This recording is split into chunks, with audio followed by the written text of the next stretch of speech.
Hello guys, welcome back to my YouTube channel Prime Point. मैं हूँ प्रथा। पिछले कुछ दिनों में काफ़ी इंसिडेंट्स हुए रिगार्डिंग अर्नब एंड सुशांत सिंह राजपूत, जिसको समराइज़ करके मैं आप लोगों को बताऊंगी। इस वीडियो में मैं अर्नब एंड रिपब्लिक के बारे में, एनसीबी पर हुए अटैक के बारे में और इसी तरह की कुछ अपडेट्स देने वाली हूँ। सबसे पहले बात करती हूँ सुशांत केस में सीबीआई अपडेट्स को लेकर। एसएसआरियंस लगातार ट्विटर और रोड पर जस्टिस की मांग कर रहे हैं। 5 महीने से ऊपर हो चुका है, लेकिन फिर भी सीबीआई की तरफ से कोई भी अपडेट ना मिलने की वजह से लोगों में फ्रस्ट्रेशन और गुस्सा साफ नज़र आ रहा है। सुशांत केस में एनसीबी और ईडी दोनों एक्टिव हैं और वो अपना इन्वेस्टिगेशन कर रहे हैं, पर सीबीआई का साइलेंट रहना काफ़ी सवाल खड़े करता है। लेकिन सीबीआई पर हमें भरोसा रखना होगा। उनकी तरफ से कोई भी अपडेट अभी तक नहीं आया है और ना ही एसएसआर केस में आईपीसी 302 लगाया गया है।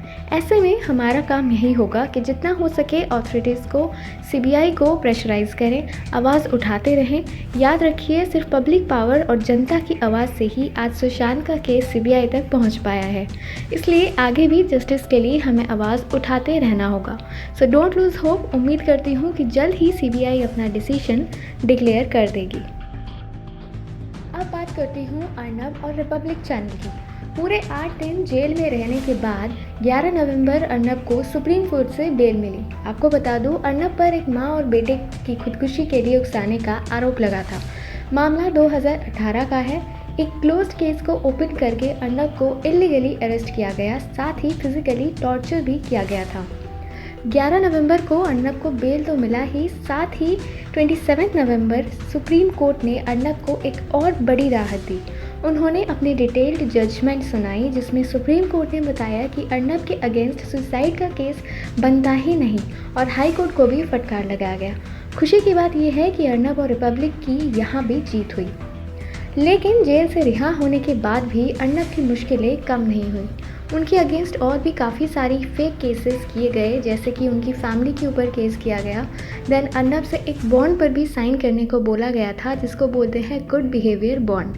फेक टीआरपी स्कैम में भी अर्नब को फंसाया गया। साथ ही रिपब्लिक को सुशांत केस कवर करने से भी रोका गया। सिर्फ यही नहीं, रिपब्लिक के एवीपी घनश्याम अभी तक तलोजा जेल में हैं। उन्हें रिलीज़ नहीं किया गया। उनको भी फेक टीआरपी स्कैम में इलीगल अरेस्ट किया गया था। तो यही सब रीजंस हैं जिसकी वजह से शायद इस वक्त अर्नब और रिपब्लिक टीम सुशांत दिशा केस की कवरेज नहीं कर पा रहे हैं। लेकिन इसका मतलब ये बिल्कुल भी नहीं है कि रिपब्लिक पीछे हट गए। वो हमारे साथ हमेशा थे और अब भी हैं। और जैसे ही सीबीआई से कोई अपडेट आता है, रिपब्लिक फिर से सुशांत केस को कवर करेंगे। तब तक लेट्स सपोर्ट देम। अब बात करती हूँ एनसीबी अटैक की। मुंबई के गोरेगांव इलाके में ड्रग पेडलर्स के एक ग्रुप ने रविवार रात को एनसीबी के जोनल डायरेक्टर समीर वानखेड़े और उनकी टीम के 5 लोगों पर अटैक किया, जिसमें एनसीबी के 2 अधिकारी बुरी तरह से घायल हुए थे। आपको बता दूं कि एनसीबी की टीम पर यह हमला तब हुआ जब उनकी टीम ड्रग पेडलर को पकड़ने गई थी। करीब 60 लोगों की भीड़ ने ये अटैक किया। अब सवाल ये उठता है कि आखिर इस अटैक के पीछे कौन था, क्योंकि ये तो साफ है कि ये हमला एक कॉन्स्पिरेसी थी और इसके पीछे कोई बड़ा शामिल है। And last but not the least, पिछले कुछ दिनों में सुशांत केस रिलेटेड कुछ ऑडियो टेप्स वायरल की गई थी यूट्यूब एंड ट्विटर पर, जिसमें काफ़ी चीज़ें एक्सपोज हुई। अब वो ऑडियो कितना सच है कितना झूठ हम नहीं जानते, लेकिन इन ऑडियोज़ की वजह से कुछ लोगों पर अटैक्स होने शुरू हो गए और उनकी जान को खतरा है। सो इट्स माई रिक्वेस्ट कि आगे से कुछ भी वायरल करने से पहले हमें ध्यान रखना ज़रूरी है कि किसी की जान को खतरा ना हो। हर एक एसएसआरियन, हर एक शख्स जो सुशांत की जस्टिस के लिए लड़ रहा है, हमारे लिए इम्पॉर्टेंट है। सो हमें सबका ध्यान रखना पड़ेगा और सबसे बड़ी बात, यूनाइटेड रहना पड़ेगा। आजकल ट्विटर पर एसएसआरियंस के बीच आपस की लड़ाई ज़्यादा हाईलाइट होने लगी है rather than Sushant. So please ऐसा ना करें। पर्सनल इश्यूज़ एंड ईगो को साइड रखकर सुशांत के लिए लड़िए। एक साथ यूनाइटेड रहिए, क्योंकि सिर्फ यही एक चीज़ है जो हमें जस्टिस तक ले जाएगी। So keep fighting, keep tweeting, protest करते रहिए, रिपब्लिक को सपोर्ट करते रहिए। जीत हमारी होगी।